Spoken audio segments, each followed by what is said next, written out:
Today we are deloading, guys. So last time we trained, we hit a major PR in deadlifts. We hit 455 for a double, and we said, okay, let's take a break. And it was perfect timing too, because we were sore, we were aching afterwards, and by we, I mean Brian, but he was sore and he was aching afterwards. We did a lot of deep tissue.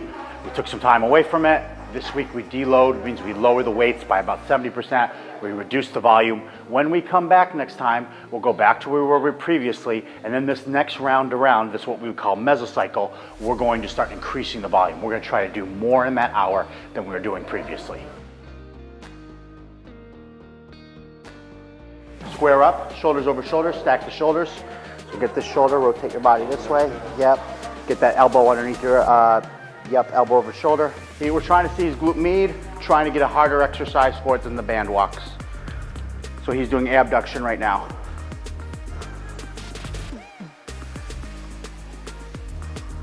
5, all the way down, Brian. 6, keep that shoulders blade stacked. I don't want to switch from the bands long term. I just want to make it an easier week for him. Just chill out a little bit, give him a little break. We're gonna go back to the bands. The idea is that he's gonna get stronger this time around. We're gonna push more volume through.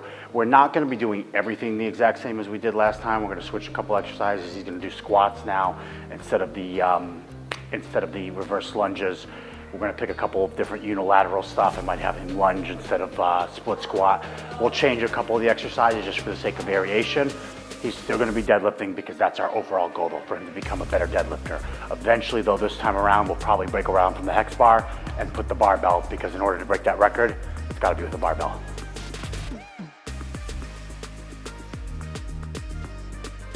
Crush it. Crush it. Bring it back up. Get your hands up in the air.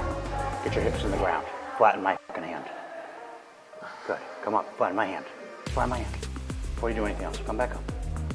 Flatten my hand. There you go. He's arching his back. He was doing it. He's still working his abdominals, but he's cheating. He's going through here. He's gotten leaner, though. That's the good news. He looks better. He's getting in better shape. He's getting stronger. Come back up, reach again. Good. Crush my hand, crush my hand, crush my hand. Good. So he weighs the heaviest he has in a hot minute, and he's leaner, but I still got to get his transverse abdominus stronger so that he's not arching his back, because we're having some issues with his QL when he's deadlifting. His QL got lit up when we deadlifted that 455. Partly that's technique, and then partly it's just, does he have the strength to maintain the posture? Chest up. Listen, push that ass back. Nope, stop. Put this bar down. Push that down. It's really, really light. Let's just do it right, everything right. First thing first, stretch your hamstring when you grab it. Is your hamstring stretching? No. Chest up, push your ass back. Is your hamstring stretching now? Yep. Yes. Are you in the middle of this thing?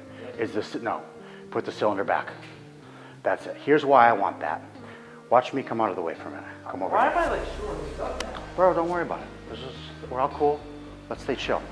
Think about this for a minute. I'm right here. Where's the bar at? In front of your leg? Yeah, well, where's the bar really at, though? Where's the weight distributed through? Look at me from the side. Isn't it basically straight through my center? So when I go to push this thing up, I'm literally just pushing through the ground. I'm not picking this thing up. I'm pressing. Look, I'm anchored in, and I'm just gonna literally stand up. I'm not thinking of lifting this deadlift. I'm not thinking of picking up a bar. I'm thinking about standing up. I'm pressing through the ground to stand up. So if you're to do that, we want everything to be straight through here, but we want your weight behind you. That way you can use some leverage, right? So you can bully this thing a little bit. Yeah, now push your ass back a little bit. Now that's it, I'll lift. Feel the difference? Push back as you go back. That's it. Good, done. Just be intentional with every single one of them. That's too light, so you can't exactly be intentional with every single one of them, but still, first things first, is my hamstring stretched? 2, are my knees popped? Is my chest high, my shoulder blades squeezed together? And then, am I pressing through the ground to stand up? I'm not trying to pull the bar. You try to pull this thing off the ground. Don't. Try to press through the ground. Brian just asked me a question this week. He's deloading. He's like, am I building muscle when I'm deloading? Guys, you don't build muscle from training. You actually break down muscle. You literally tear muscle fibers when you're working out. It's when you're not training that you build muscle. This is what people don't get. If you talk to like a really experienced athletes or really experienced trainees, they're gonna tell you that they'd rather miss a workout than mess up the day of nutrition. It's absolutely true. Like, you can miss a workout, but if you mess up a day with nutrition, you're not going to recover. When you're in the gym, you tear it down. Now, as a result, it will regrow back stronger and you should have hypertrophy, but only if there's adequate rest afterwards. Ass behind you more. That's it. Lift from there. That's it. Good, done. Now, I want to show you something, okay? Totally hypothetical scenario. I walk up to this object. I pick this up like that. Is that okay to do? No. Of course it is. It's 2 ounces, right? Okay. Does this matter? Let's say this thing weighs 200 pounds. Should I do this? No. Okay, right? You'd get in front of it. 100%. Same thing. When you're lifting this right now, this is 245 pounds. For a strong guy like you, this is nothing. But let's say I'm lifting this. This is 455 pounds, and I go to lift it, right? And now it sways while I'm doing it. You think I could do this with 600 pounds? No. Even when I went to just set that down, I almost like fell off my balance just playing around, setting it down, being like, oh, it's only 245 pounds. Why am I saying that? When you went to deadlift last time, a lot of times when you deadlift, you let it sway. You gotta keep this thing behind you the entire time.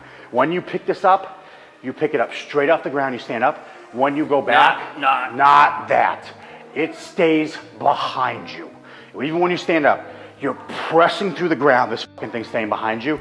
Do not let this thing shimmer, and when you go to pick it back down, don't set it in front of you. Do you think it sways because it's just heavy?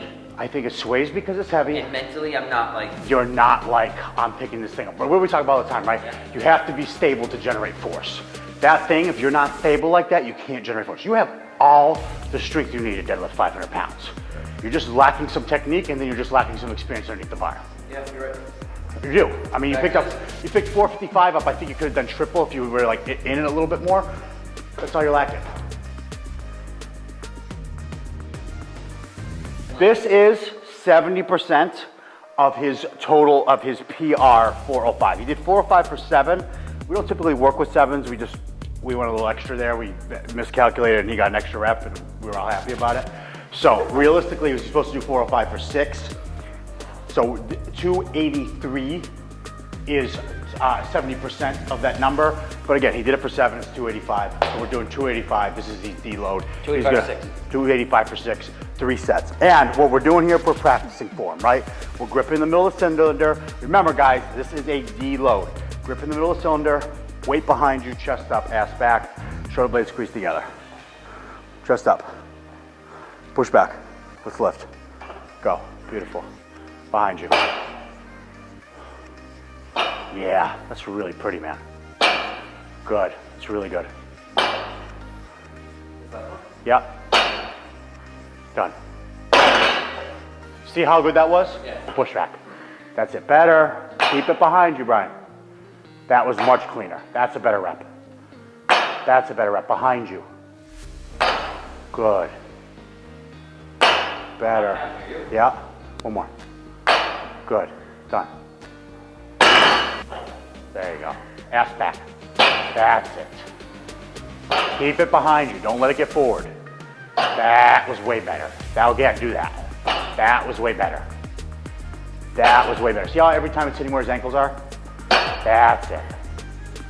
There's a very famous guy, his name's Mariusz Pudenowski. He was like one of the best strongmen of all time.